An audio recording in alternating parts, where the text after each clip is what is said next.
Yo voy a hablar de un aspecto un poquito diferente de lo que hemos escuchado, que ha sido más sobre la diversidad de especies, diversidad florística y del paisaje, de la vegetación. Yo voy a hablar de un aspecto que tiene más que ver con cómo explicar esa diversidad, que en este caso es a través de la diversidad fisiológica. No voy a hablar de la diversidad fisiológica per se, pero sí hablaré de algunos procesos fisiológicos de los helechos del bosque nublado, ¿sí? En un área que se le conoce como fisiología ecológica. Bueno, aquí tenemos una imagen de Ernst Haeckel, de un libro publicado en 1904, donde nos muestra por su belleza singular un helecho arborescente de un género que también tenemos en México, este, y, y que es una de las entradas primeras que yo veo de la gente hacia el grupo de los helechos, que es por su belleza, la belleza de sus hojas, y de allí pues nos seguimos.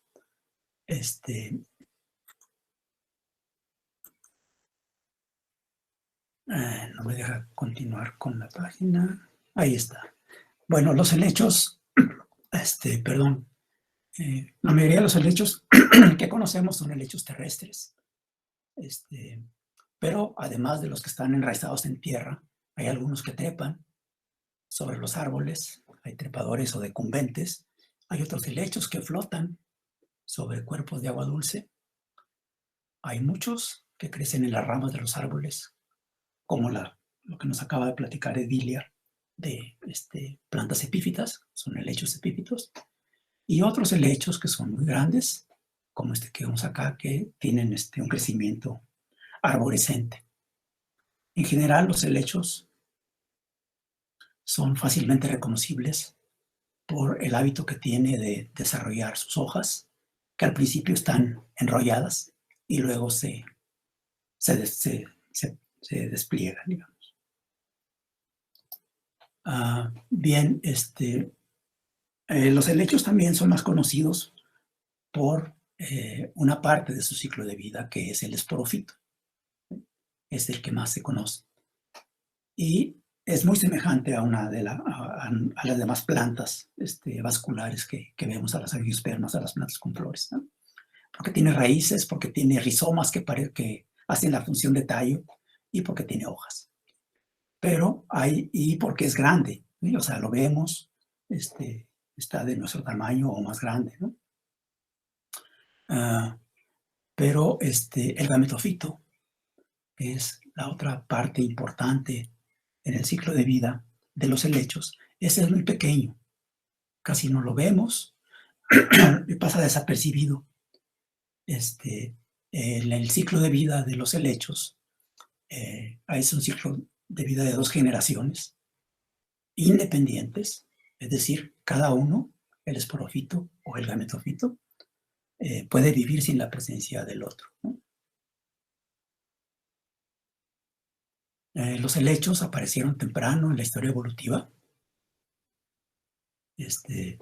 antes que los dinosaurios, como el que vemos en esta figura, coexistieron con ellos y han seguido coexistiendo. Cuando se desarrollaron las plantas con flores, se diversificaron más temprano en la historia geológica, los helechos no desaparecieron, sino también se diversificaron. Y actualmente tenemos representantes entre los helechos de linajes muy antiguos y también modernos. Entonces, pues sí, son compañeros muy antiguos, pero también actuales. Bueno, los helechos son muy importantes por su papel ecológico que juegan al interactuar con otras especies, al interactuar con hongos, al interactuar con herbívoros, al ser una parte del ecosistema. Y a pesar de que para su reproducción sexual en el gametofito necesitan agua líquida para lograrlo, han tenido la habilidad para colonizar todos los ambientes terrestres del planeta, con excepción de los polos. Además de que son muy conocidos como plantas de ornato en todo el mundo, en algunos lugares se utilizan como plantas medicinales, en otros son comestibles, y también hay helechos tóxicos para los humanos y para sus animales domésticos. Por otro lado, algunos helechos son invasores, son plantas invasoras, y ocasionan algunos problemas muy serios en el uso del suelo.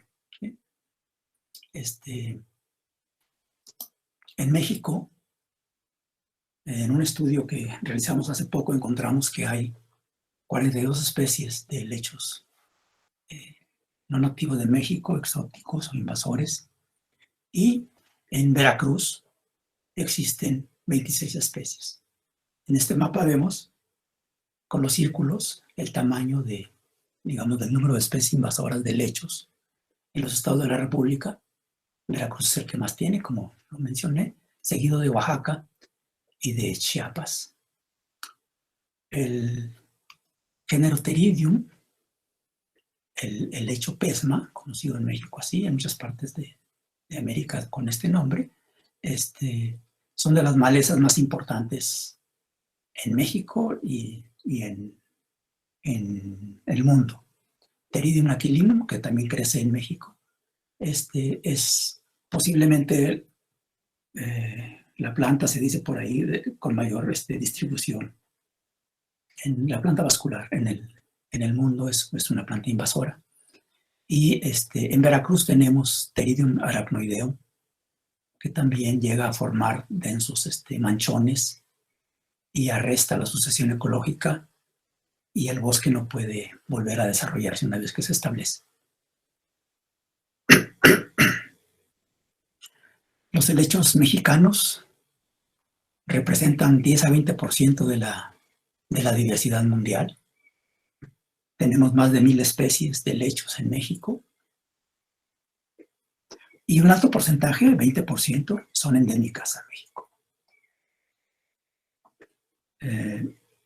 Algunas especies de helechos están protegidas por el gobierno federal debido a que sus poblaciones son bajas o están amenazados. Y 9 de las 14 especies de helechos arborescentes y algunas otras especies están enlistadas en la norma oficial.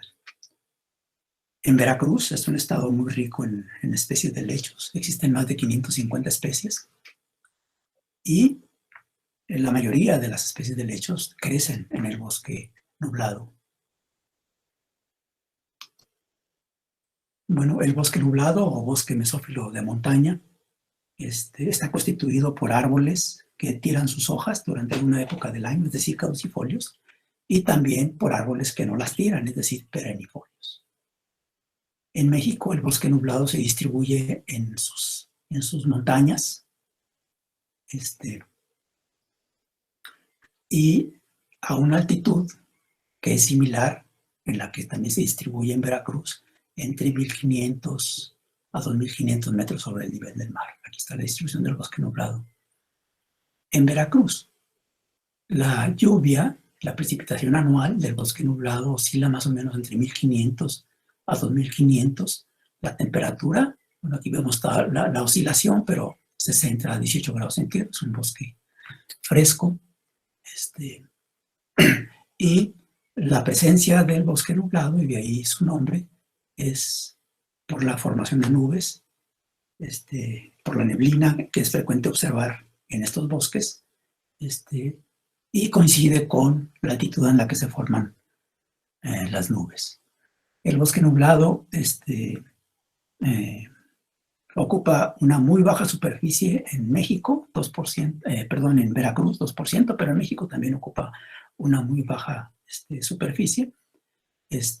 Y en Veracruz, esa muy baja superficie del bosque nublado todavía se reduce más, porque al menos la mitad de esa superficie está severamente perturbada. Bueno, ya en el bosque, si bien hay un macroclima que lo determina, dentro del bosque existen gradientes climáticos tanto en sentido horizontal como vertical, que están determinados principalmente por los árboles, por su densidad, por sus hojas, ¿no?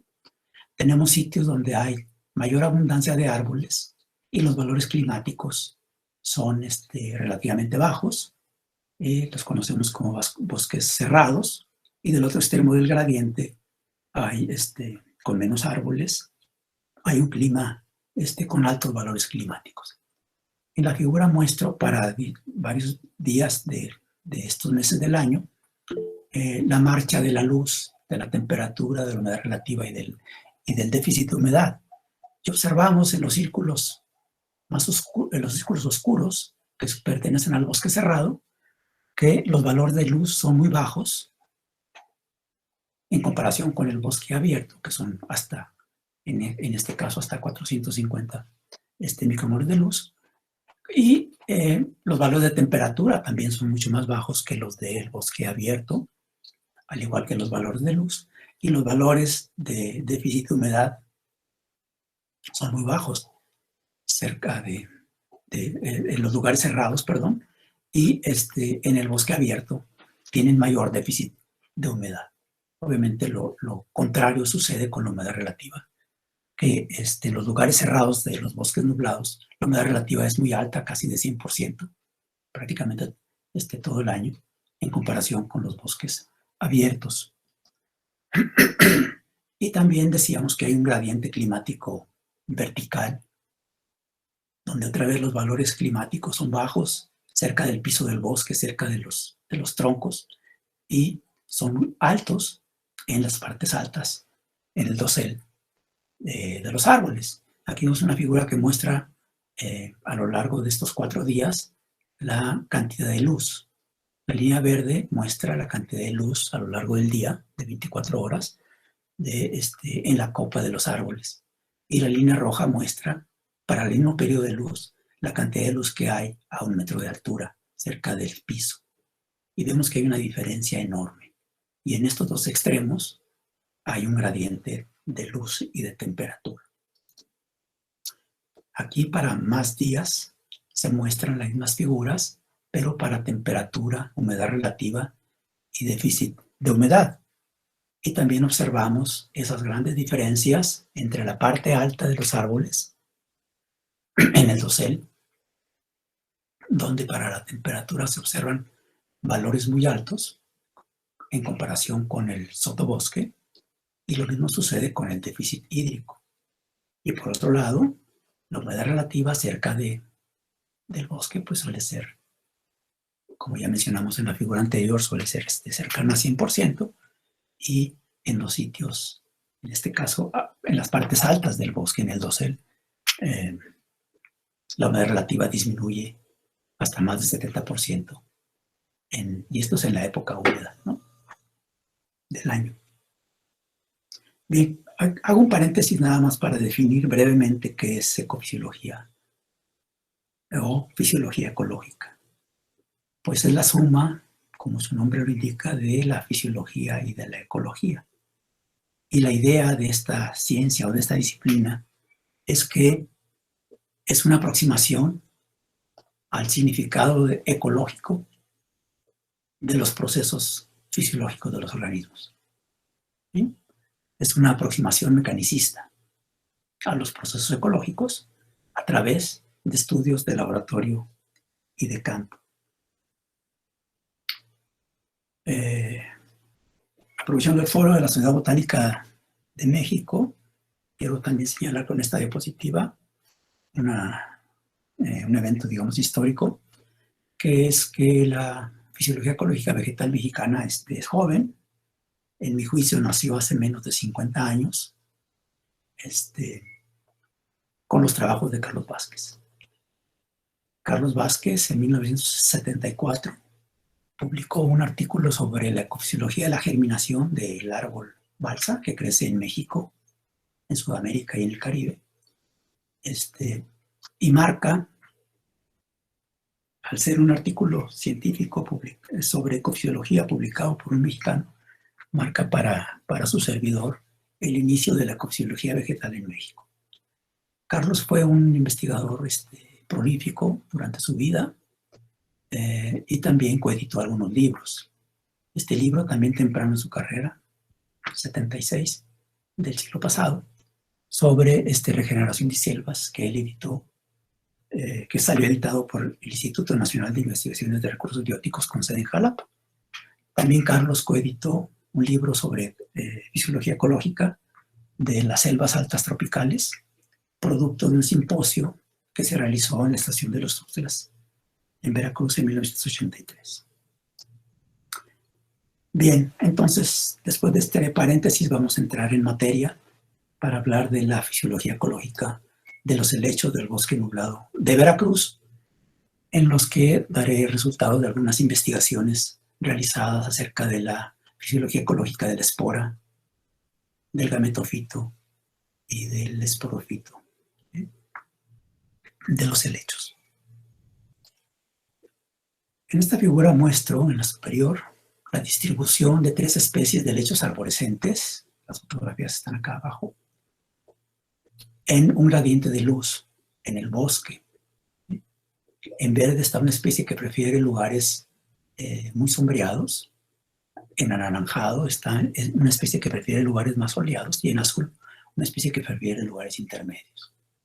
Y lo que vemos en esta figura es el comportamiento de la germinación, el porcentaje de germinación, en un gradiente de disponibilidad de agua.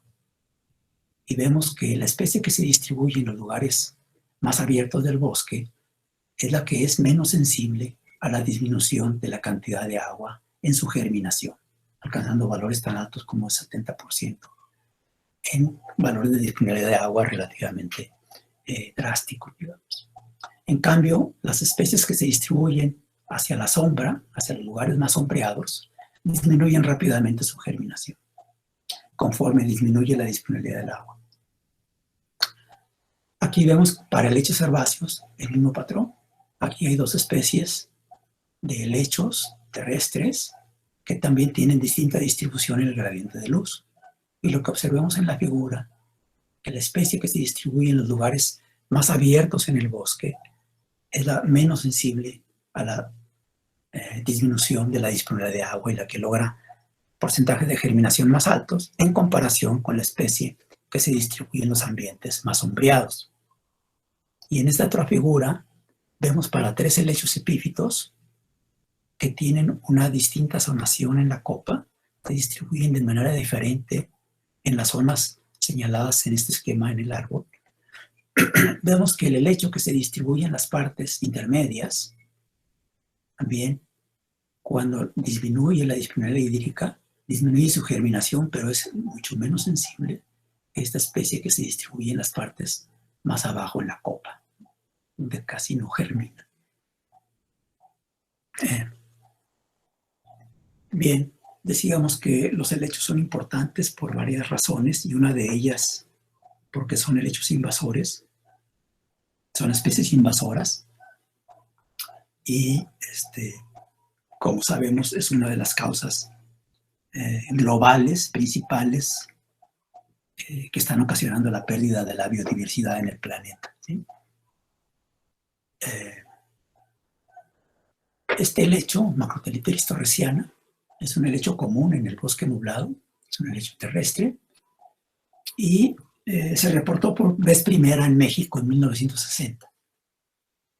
Y reportes más recientes señalan que es un habitante de selvas y bosques en Veracruz, desde los 100 hasta los 2.500 metros sobre el nivel del mar. Bien, esta figura muestra la distribución de 4 especies de helechos. Uno que es invasor, que es Macrothelipteris torresiana, y 3 que son nativos en el bosque nublado. Y vemos que en el gradiente de luz, desde los lugares con más sombra hasta los lugares más abiertos, Macrothelipteris se distribuye de una manera intermedia. Y en esta otra figura vemos la tolerancia relativa a la germinación de la disponibilidad de agua a la cantidad de luz a la calidad de la luz y la tolerancia promedio. Y vemos que en general el helecho invasor es más tolerante que los helechos nativos, en promedio, como lo marca esta última figura. Es decir, las características que tiene la espora de Macrotelepteris para germinar son mucho menos específicas que las que tienen los helechos nativos. Y eso facilita la colonización de nuevos sitios. Con respecto al gametofito, señalé rápidamente una de las grandes uno de los rasgos más importantes del gametofito en el ciclo de vida de los helechos es que en él radica la reproducción sexual. ¿Sí? En el gametofito es donde están las células sexuales y se forman las células diploides que van a dar lugar después al esporofito y a la espora. ¿Sí?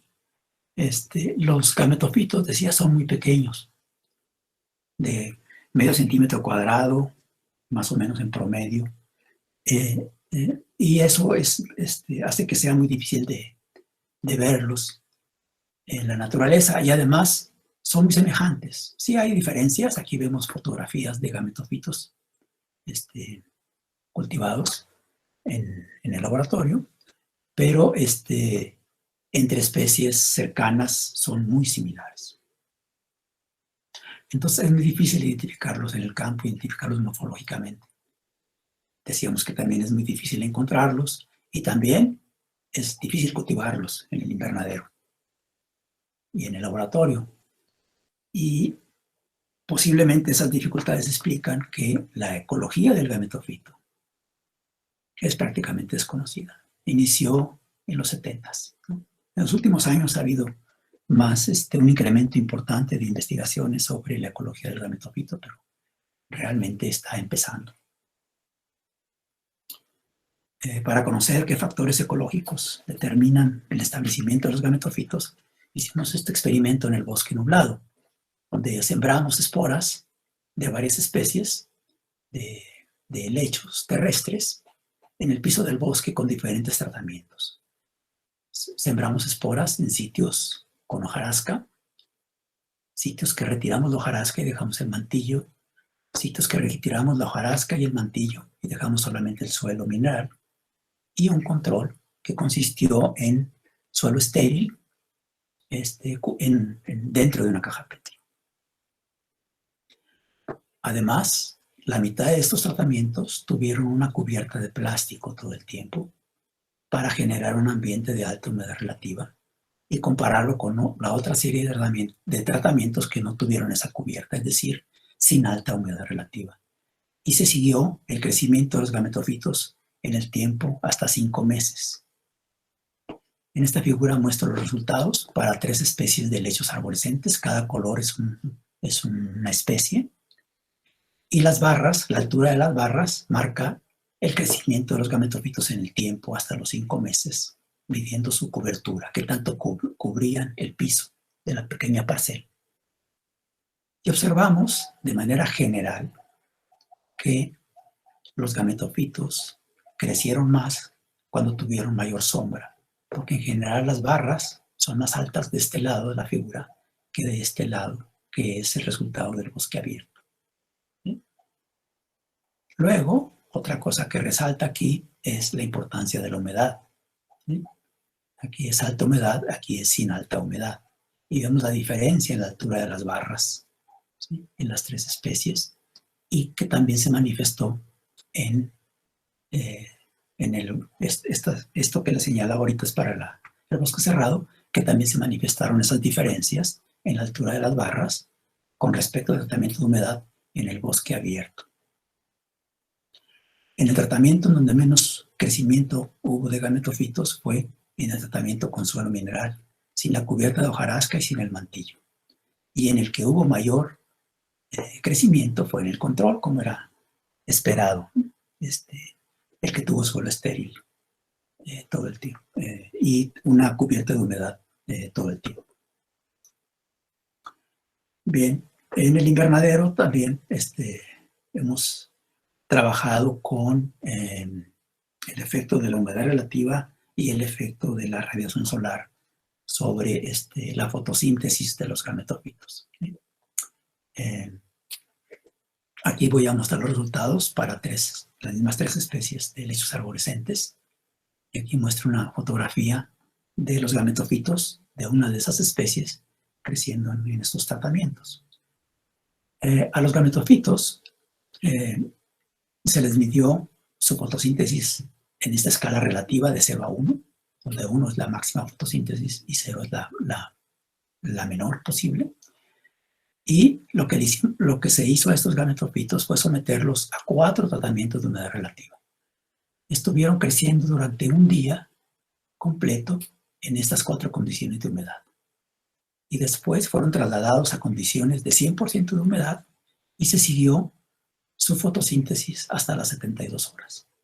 Y lo que se observa para las 3 especies es que cuando estuvieron sometidos a 100% o 95% de humedad, la fotosíntesis fue la máxima y no cambió durante todo el tiempo. Sin embargo, los que estuvieron a 75 o 35% de humedad prácticamente murieron. Su fotosíntesis cayó a 0 y se mantuvo así, ¿sí? Aunque hubo una pequeña muestra de fotosíntesis en uno de los helechos terrestres arborescentes que se distribuye precisamente en los lugares más abiertos en comparación con los otros dos. En esta otra serie de figuras se ve la respuesta de los gametofitos a la fotoinhibición. Lo que se hizo fue someter a los gametofitos durante 5 minutos, 30 minutos o 60 minutos a sol directo. Los gametofitos están acostumbrados a crecer en el sotobosque donde hay muy poca luz. Lo esperado en este experimento es que las especies disminuyeran drásticamente su fotosíntesis en los 3 tratamientos, porque no están acostumbrados a los niveles de luz que hay a sol directo. Y lo que observamos es que cuando estuvieron por 5 minutos sometidos, la fotosíntesis prácticamente no disminuyó. Sí disminuyó mucho cuando estuvieron por 1 hora. Sin embargo, se recuperaron, inclusive hasta 60% de su actividad fotosintética. Y esto fue algo que nos sorprendió y que nos hace concluir en este experimento que los gametofitos de los helechos arborescentes son intolerantes a la baja humedad, pero son tolerantes a la alta radiación solar. Aquí muestro los resultados de otro experimento, pero ya con las hojas de los helechos, esas hojas que vemos, es decir, con el esporofito, ya no con el gametofito, en relación a su crecimiento en diferentes cantidades de luz y de humedad y temperatura que están determinadas en los sitios cerrados del bosque y en los sitios claros que están aquí señalados por el tono oscuro para los sitios cerrados o tono más claro para los sitios abiertos. Y vemos que las hojas de los esporofitos de los helechos arborescentes son mayores, son más gruesas, perdón, cuando se acostumbraron a crecer en un sitio abierto en comparación cuando crecieron en un sitio cerrado. Tienen hojas más delgadas. Observamos también una diferencia en el número de estomas en la hoja. Las hojas que han crecido en ambientes abiertos tienen mayor número de estomas en comparación con las que crecieron en ambientes cerrados. Una situación similar se observó para los helechos epífitos. Aquí vemos el comportamiento de 8 especies de helechos epífitos que se distribuyen desde la base del árbol hasta las partes altas de la copa, a los que les medimos el grosor de sus hojas, la densidad estomática y el tamaño de los estomas con la longitud del estoma. Y observamos que hay una relación entre, en este caso, el grosor de la fronda, de la hoja, y la distribución de las especies. Las especies que se distribuyen cerca del piso tienen hojas más delgadas en comparación con las especies que se distribuyen en las partes altas en la copa de los árboles. Y también esos helechos que están en la copa, en las partes altas de los árboles, tienen mayor número de estomas en comparación con las especies que crecen cerca del piso, en el tronco principal de los árboles. Y también observamos que el tamaño de los estomas, en este caso, es más grande en las hojas de las especies que se distribuyen cerca de la base de los árboles en comparación con las que se distribuyen en las partes altas.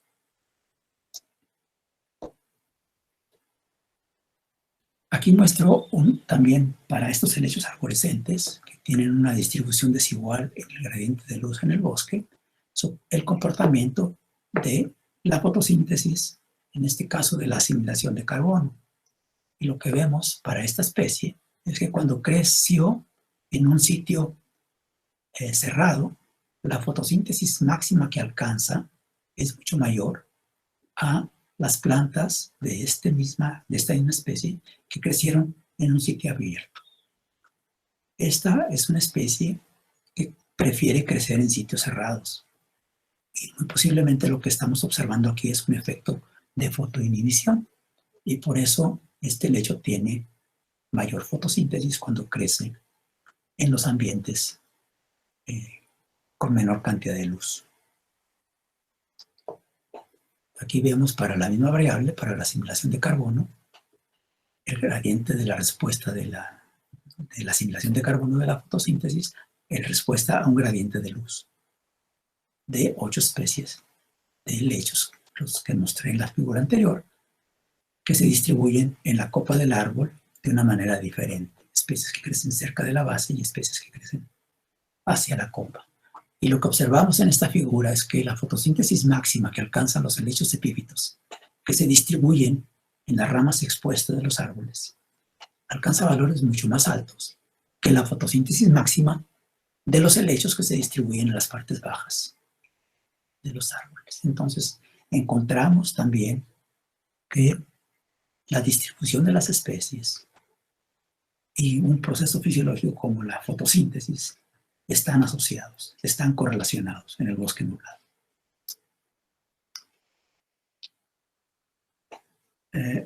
Las hojas de los helechos, como cualquier hoja, cuando se desprenden de la planta madre, empiezan a perder la humedad de acuerdo a la capacidad que tienen para retener el agua en sus tejidos. Lo que observamos aquí es para 4 grupos de helechos, arborescentes, decumbentes, epífitos y herbáceos, esa pérdida de agua a medida que pasa el tiempo. Y lo que observamos es que los helechos epífitos pierden el agua más lentamente que lo hacen los helechos arborescentes, o los helechos herbáceos, o los helechos decumbentes. Ciertamente los helechos epífitos están en un ambiente, en los árboles, donde no están con suelo y donde están más expuestos a la radiación solar. Y podríamos esperar que es un reflejo del ambiente en el que crecen. Eso es, digamos, correcto. Pero también podría ser que estos helechos epífitos, por ser parientes cercanos, proceder de una historia evolutiva común, al igual que los helechos arborescentes, o al igual que los decumbentes, de las especies que trabajamos en este estudio, esa semejanza en el comportamiento de la pérdida de agua se deba más a su historia evolutiva que a una convergencia de caracteres. Entonces, al hacer el análisis filogenético del análisis de la pérdida de agua en relación a la posición en el árbol, encontramos que el comportamiento de la pérdida de agua se debe a convergencia de caracteres, más que a su parentesco evolutivo, aunque sí tuvo una participación. Bien, quiero mostrarles ahora unos resultados con gametofitos y esporofitos para que tengamos una aproximación, digamos, fisiológica a esa doble vida. ¿Sí? Cómo funciona la fisiología del gametofito y del esporofito. Porque son plantas independientes, pero muy diferentes. Los gametofitos no tienen estomas, no tienen raíces, tienen frondas muy delgadas, en comparación con los esporófitos, que tienen hojas con estomas, con haces vasculares, y por lo tanto utilizan una estrategia para detener la humedad en sus hojas muy diferente a la que utilizan los gametofitos. Repito, los esporófitos tienen estomas y los gametofitos no tienen estomas. Entonces, es muy interesante hacer un análisis comparativo sobre las diferencias fisiológicas en estas dos plantas, que son los gametofitos y los esporófitos. Desde hace tiempo se sabe que los gametofitos tienen los mismos pigmentos fotosintéticos que tienen los esporófitos. Y que también los tienen las plantas con flores. Es decir, todos los pigmentos fotosintéticos que tienen las plantas con flores los tienen los helechos. Y hace tiempo se publicó un trabajo que comparó los pigmentos fotosintéticos entre esporófitos y gametofitos y encontró que tienen los mismos.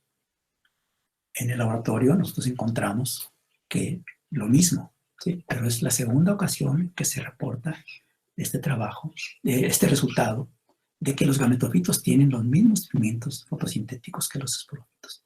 En ese trabajo que se publicó hace algunos años, se encontró también que los esporófitos tienen, como encontramos nosotros, tienen mayor concentración de pigmentos que los gametofitos, ¿sí?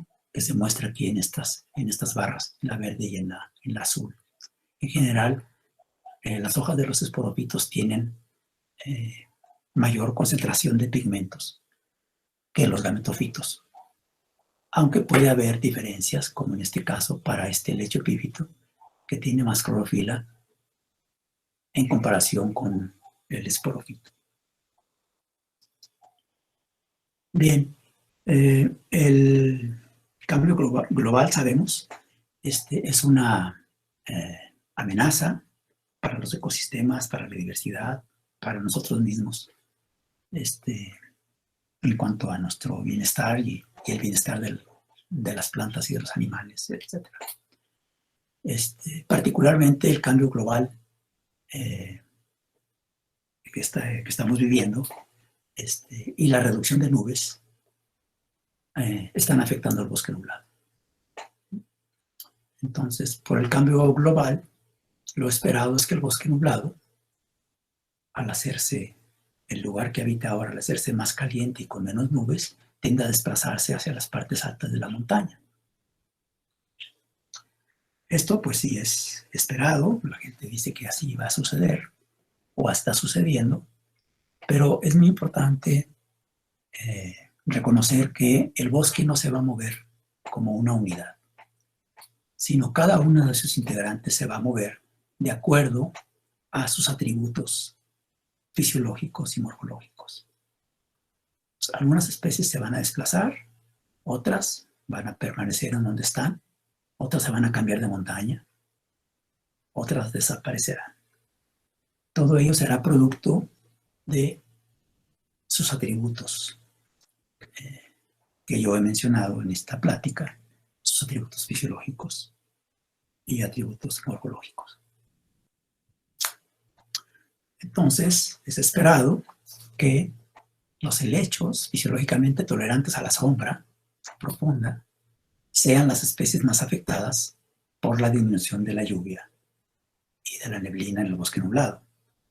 Y que los helechos del bosque nublado, que tienen adaptaciones a la sequía, podrán ser beneficiados por un clima más caliente y también con menos nubes y con menos lluvia.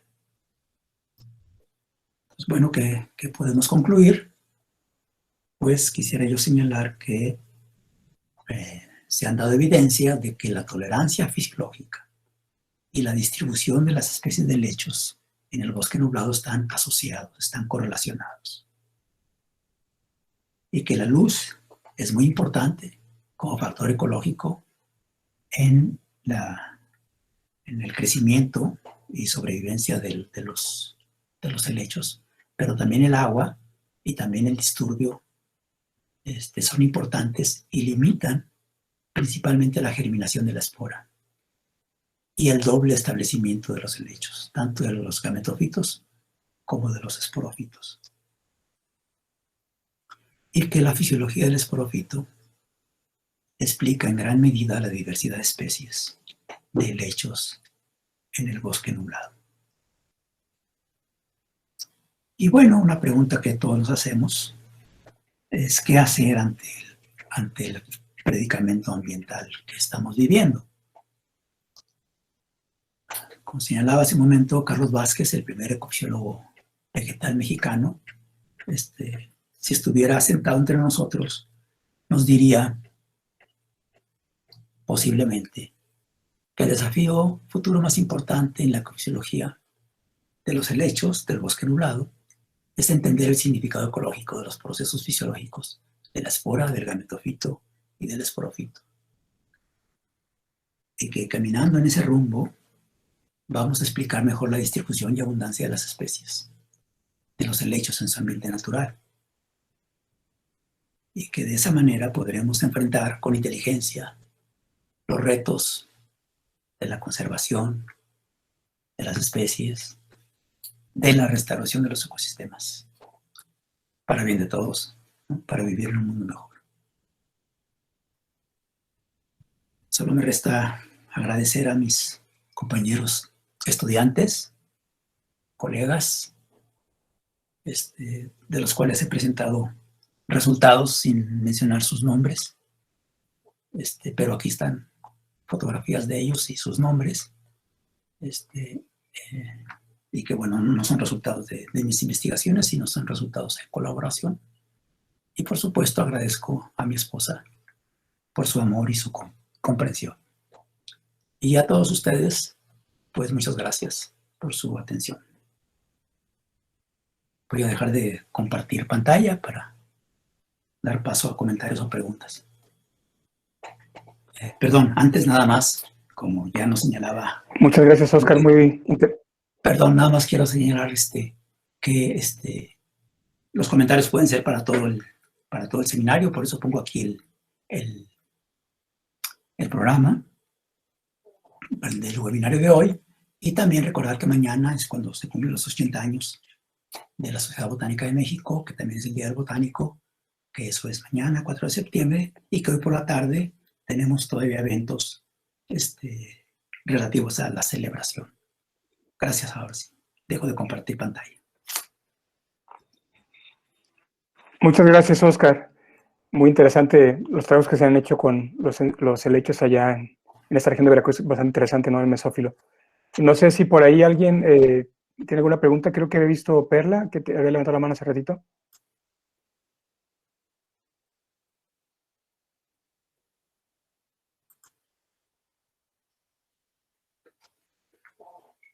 Creo que no. Oye, Oscar, no era yo. Perdón. Sí, ¿tienes una pregunta, Perla? Adelante.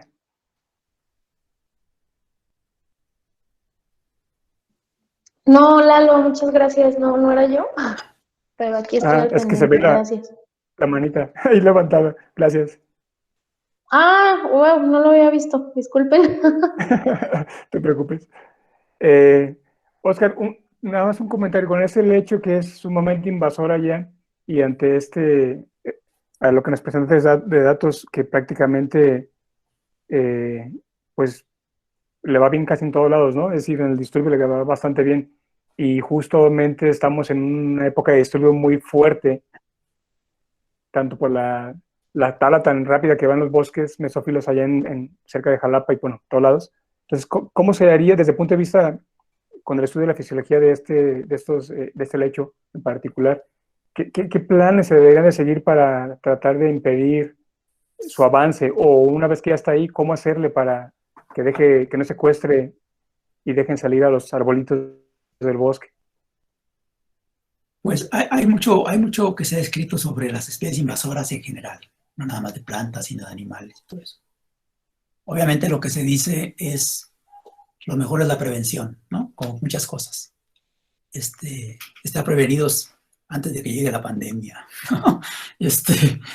Entonces es monitorear las poblaciones exóticas y sobre todo, pues antes de que entren. Por ejemplo, ahorita estamos muy a la expectativa de la palomilla del nopal, que ya la tenemos en Texas, que arrasa con cactáceas pero al por mayor, o sea, no se detiene por un género, y que pues para México va a ser muy, muy, de consecuencias muy malas que penetre la palomilla, ¿no?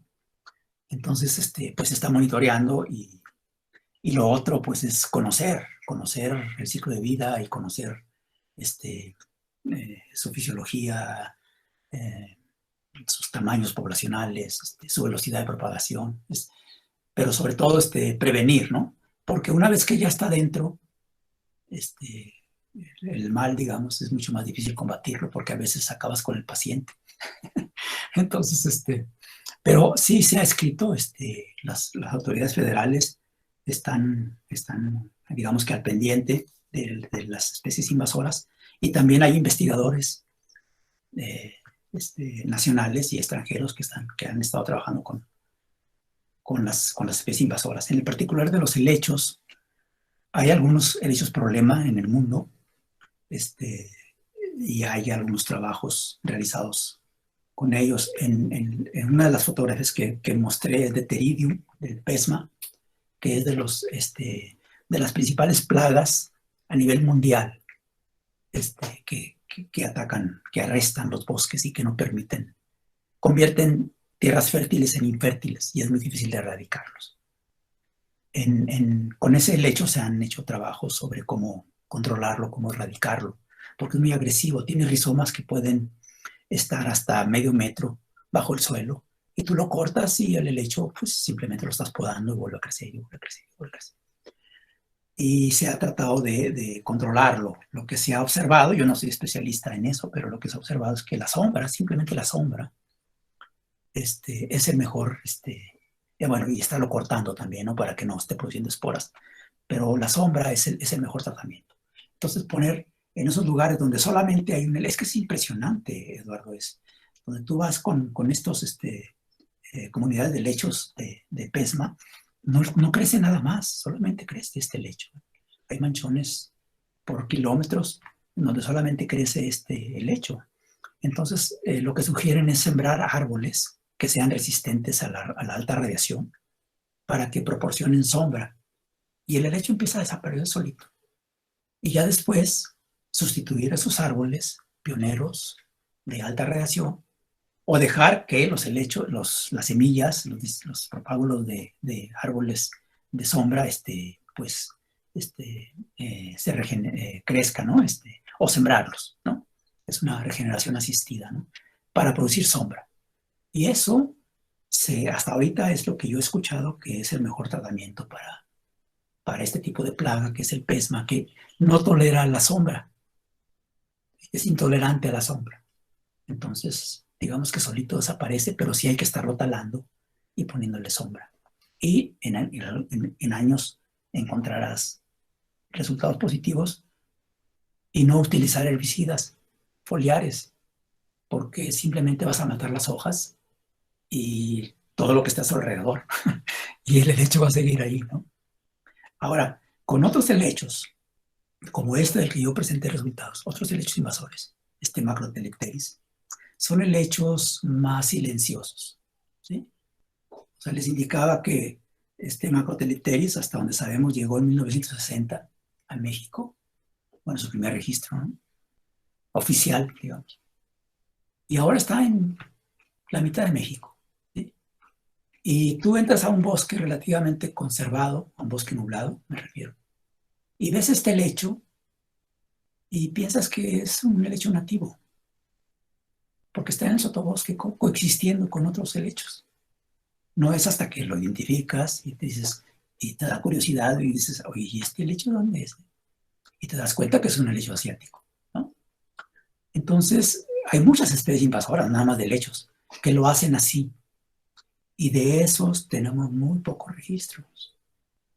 Porque pues el problema es muy grande y se sigue la pista de las especies invasoras que generan grandes problemas.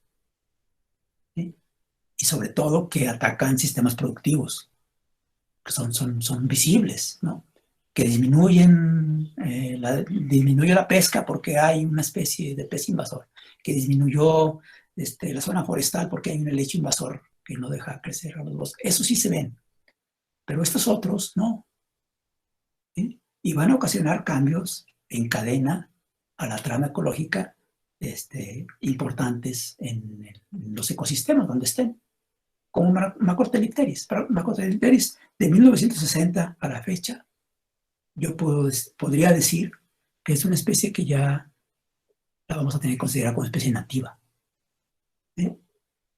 Erradicarla va a ser imposible, creo yo. Sí podríamos tal vez controlarla, ¿no? Pero sí es un problema difícil y pues ojalá que los ecólogos de la invasión y los naturalistas y los taxónomos y pues contribuyan a conocer las especies invasoras.